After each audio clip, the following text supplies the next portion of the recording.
నమస్తే, నేను మీ కుప్ప పద్మిని. ఇన్నాళ్ళు మీ సపోర్ట్ ని నాకు అందిస్తూ, మీ ప్రేమని నాకు అందిస్తున్న ప్రతి ఒక్కరికి కృతజ్ఞతలు.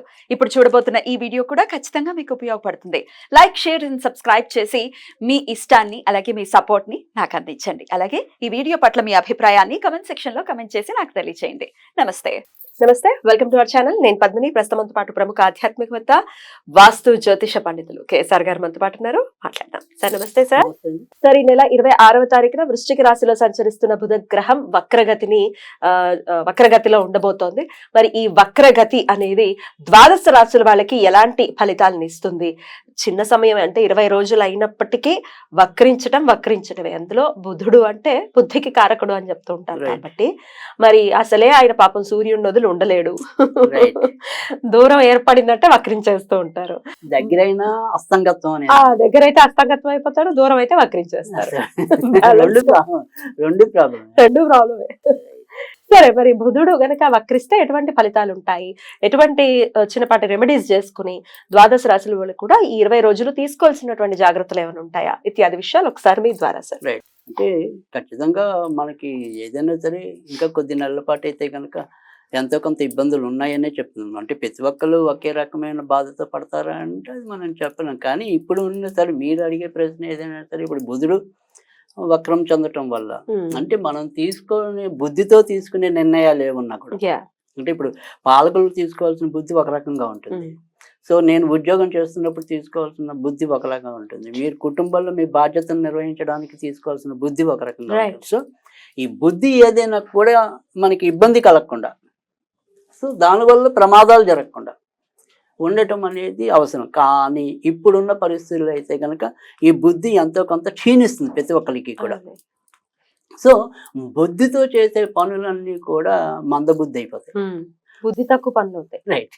సో అందుకని ఖచ్చితంగా ప్రమాదం అయితే ఉంది. జాగ్రత్త వహించడం అనేది ఉంది. తర్వాత రెండోది వచ్చేప్పటికి ఏమవుతుంది అంటే కనుక బుధుడు ఎవరికైతే నిజంగా జ్ఞానం ఇవ్వాలో, అంటే కుంభలగ్నం అంటే లేదా కుంభరాశి అనుకోండి, అక్కడ బుధుడు పంచమాధిపతి అవుతున్నాడు. సో ఖచ్చితంగా కుంభరాశికి ఆల్రెడీ ఇప్పటికే శని మొన్నే వక్రాన్ని నుంచి వచ్చాడు, కానీ టేల్ శని నడుస్తుంది. సో ఈ టేల్ శని నుండి కుంభరాశి వారికి మరింత బుద్ధి తక్కువ పనులు చేసే పరిస్థితి ఎక్కువ ఉంటుంది. తర్వాత రెండోది వచ్చేప్పటికి ఏంటి, ఆ రాశికి రాజ్యస్థానంలో ఉన్నాడు, 10వ ఇంట్లో ఉంటాడు కదా. సో అందుకని అక్కడ ఉద్యోగాల్లో వాటిల్లో కూడా ఇబ్బందులు, ఆకస్మికంగా తొలగించబడటాలు ఇలాంటివి కూడా జరగచ్చు. కనుక కుంభరాశి వారికి కూడా ఎక్కువ ఇబ్బంది రావటం అనేది ఉంది. తర్వాత వచ్చేప్పటికి మళ్ళీ సేమ్ వృషభ రాశి వాళ్ళకి కూడా పంచమాధిపతి ఆయనే అవుతాడు. కనుక వృషభ రాశి వాళ్ళకి కూడా ప్రాబ్లం అనేది ఉంది. ఈ రెండు రాశుల వాళ్ళకేమో ఇంకొద్దిగా ఎక్కువ ప్రాబ్లం ఉంది బుద్ధితో చేసేది. ఇంకా మిగతా రాశి వాళ్ళందరికీ కూడా ఇందాక చెప్పుకున్న ఏమంటాం జనరల్ బుద్ధితో చేసేవి ఏవైతే ఉంటాయి అవన్నీ ఇబ్బంది ఉంది. కాబట్టి ప్రతి రాశి కూడా ఎంతో కొంత జాగ్రత్త తీసుకోవటం అనేది అవసరం. తర్వాత కూడా మనం మొదటి నుంచి చెప్తూనే ఉన్నాం, వచ్చే ఏప్రిల్ దాకా ఇలా ఏవో రకమైన గ్రహస్థితి కొంత ఇబ్బందిగానే ఉంటుంది. క్రోధినామ సంవత్సరం ఇంత కష్టంగానే ఉంది చాలా. గ్రహస్థితి రీత్యా సరిగ్గా లేకపోవడం, పాపం అనేక మందికి ఉద్యోగాలు సరిగ్గా లేకపోవడం, ఏమంటామంటే స్టేబుల్ గా ఉండడం, అన్సర్టనిటీ ఉంది 100% ఉంది.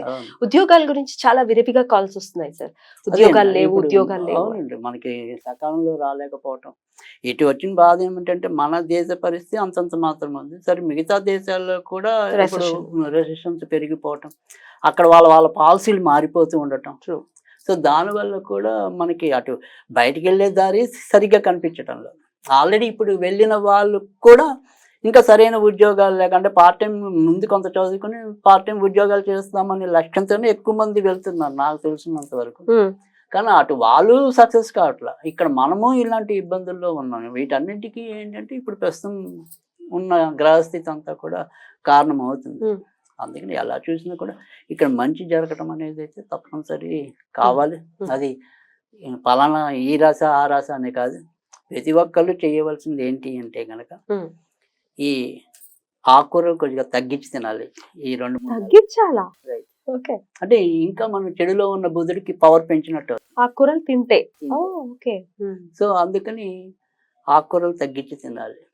కానీ ఎవరు తినొచ్చు అంటే కనుక కేవలం కుంభరాశి వృషభ రాశి వాళ్ళు మాత్రమే తినాలి. ఓ వాళ్ళు తినొచ్చు. అదేంటి సార్ వాళ్ళకి ఇంకా ఇబ్బంది అంటే వాళ్ళకి బుధుడు బేసిక్ గా మంచివాడు కదా, సో అది అందుకని వాళ్ళు తినాలి. సో అందుకని వాళ్ళు మటుకు తినొచ్చు అంతవరకే. మిగతా వాళ్ళు సాధ్యమైనంత వరకు కూడా ఆకుకూరలు తగ్గించి తినటం అనేది మంచిది. ఇంకా ఎవరికైతే పావురాలు వస్తాయో వాళ్ళు ఈ పెసలు ఈ పావురాలకి వేస్తూ ఉన్నా కూడా మనం బుధుడి యొక్క ఇంపాక్ట్ ని తగ్గించుకోవడానికి ఉంటుంది. ఎవరికి రావట్లేదు, అందరికీ వచ్చేస్తున్నాయి, అందుకే తెరలు కట్టేస్తున్నారు. అంటే మనకి వస్తాయి, మరి మిగతా వాళ్ళకి కొంత ప్రాంతాల్లో ఉండే వాళ్ళకి. అవునవును, హైదరాబాద్ లో అయితే చాలా ఎక్కువ అక్కడ పడితే అక్కడ ఉంటాయి, ఆ బాధ లేదు. లేదు. సో అలాంటి వాళ్ళు వాళ్ళకి దగ్గర ఏ పక్షులు వస్తే ఆ పక్షులకి పెసలు నానబెట్టిన పెసలు అవి వేయటం వల్ల కూడా బుధుడు సంతృప్తి చెందడం అనేది ఉంటుంది.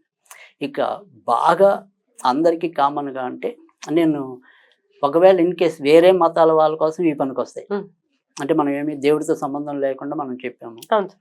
సో ఆ రెండు వాళ్ళు చేయండి, అన్ని రకాల మతాల వాళ్ళు. కేవలం ఒక హిందూ మతం వాళ్ళు అయితే గనక ఈ మంగళవారం కాకుండా కంపల్సరీ బుధవారం నాడు వినాయకుడిని పూజించండి. గరిక దొరికే వాళ్ళు గరిక పెట్టండి వినాయకుడి దగ్గర. ఆ గరికతో పూజ అంతా అవసరం లేదు, జస్ట్ వినాయకుడికి మనం ఒక తీపి పదార్థం నివేదన ఎలా చేస్తాం ఆయన దగ్గర ఒక గరిక పెట్టండి అంతే, ఆయన పాదాల దగ్గర. అంతకంటే ఏమి చేయక్కల ఈ 20 రోజులు ఈ 20 రోజులు కూడా. ఇక్కడ వాళ్ళు ఏదైనా సరే ఒక మంత్రం లాంటిది చదువుదాము అనుకుంటే గనక ఓం ఓం గం సౌమ్య గణపతియే నమః, ఓం గం సౌమ్య గణపతియే నమః. ఈ సౌమ్య అనేది ఏంటంటే ఇక్కడ సౌమ్య గణపతి అనేప్పటికీ ఏంటి అంటే కనుక మనకి ఏదైనా సరే సౌమ్యంగా అన్ని పనులు అనేది దానికోసమని. కానీ బుధుడి యొక్క ఇంకొక నామం సౌమ్యుడు, అందుకని మనం సౌమ్యవాసరి అంటాం బుధవారాన్ని.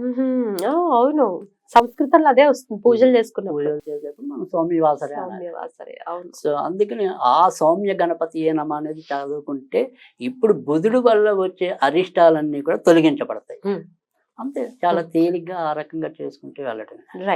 బుధుడు ఒకవేళ ఎవరి జాతకంలోనైనా నీచపడి ఉన్నాడు లేదా ఉచ్చ స్థితిని పొందారు, ఎట్లాంటి రిజల్ట్స్ ఇస్తాడు సార్ ఆయన? అంటే అది ఏదైనప్పుడు ఒక రాశి బట్టి మనం ఎక్కువగా చెప్పడానికి అయితే ఉంటాయి. అంటే ఇప్పుడు ఏమంటాం, మనకి కొన్నిటికి ఉపయోగం ఉండదు అనుకోండి. సపోజ్ వృశ్చిక రాశి ఉంది అనుకోండి, ఈ వృశ్చిక రాశికి బుధుడితో ప్రమాదం ఉంది, అనారోగ్యాలు వచ్చే అవకాశాలు కూడా. ఆయన నీచం ఉంటే మంచిది.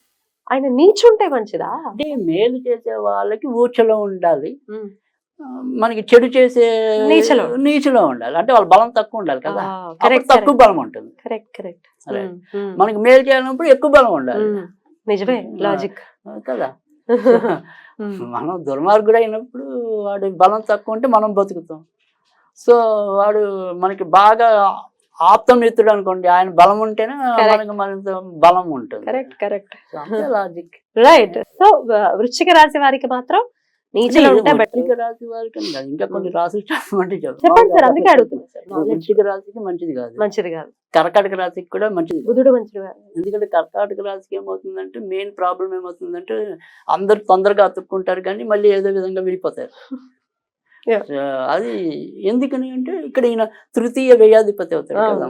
సో అందుకని ఇక్కడ మనకి రిలేషన్స్ అండ్ కమ్యూనికేషన్ దగ్గర ఒకసారి మనం ఎమోషన్, సడన్ ఎమోషన్తో ఇబ్బందులు తెచ్చుకోవటం.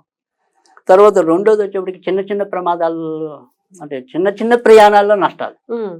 ఇప్పుడు దగ్గర ప్రయాణాలు, దూర ప్రయాణాలు పెద్ద నష్టాలు ఉండవు, దగ్గర ప్రయాణాల్లో నష్టాలు ఉంటాయి. తర్వాత కాంపిటేటివ్ ఎగ్జామ్స్లో ఒకసారి ఇబ్బంది పడ్డా అనుకుంటాను, అంటే ఆ పరాక్రమం మళ్ళీ ఏదో విధంగా రెండు ప్రశ్నలు బ్రహ్మాండంగా ఆన్సర్ ఇస్తాం, మూడో ప్రశ్నలో మనకి రిజల్ట్స్ వస్తుంది, అక్కడ తడబాటు పడతారు. అది అందుకని అలాంటి అంటే మిగతా గ్రహస్థితి మీద కూడా ఆధారపడుతుంది. బట్ బేసిక్ మనం మాట్లాడుకుంటాం. అంటే ఇప్పుడు నేను ఎందుకంటే బేసిక్ అనకపోతే ఈయన ఎక్కడ జ్యోతిషం తప్పు చెప్తున్నాడు, నాకు బుధుడు బ్రహ్మాండంగా ఉన్నాడు తృతీయ అది అంటే అది కొన్ని మిగతా నేను చూడాల్సి వస్తుంది. శుభగ్రహ దృష్టి ఉంది రకరకాల. బట్ మనం ఇప్పుడు మాట్లాడుకుంటుంది కేవలం జనరల్ అనుకో అంతవరకు. సో అలా కర్కాటక రాశికి కూడా సాధారణంగా బుధుడు మంచికి కారణం కాబట్టి బోళ్ళంత జాగ్రత్తగా బుద్ధివంతమైనటువంటి పనులు చేయాలి మనం. రైట్ సార్, చాలా బ్యూటిఫుల్ గా ఎక్స్ప్లెయిన్ చేశారు, కృతజ్ఞతలు సార్. నమస్తే.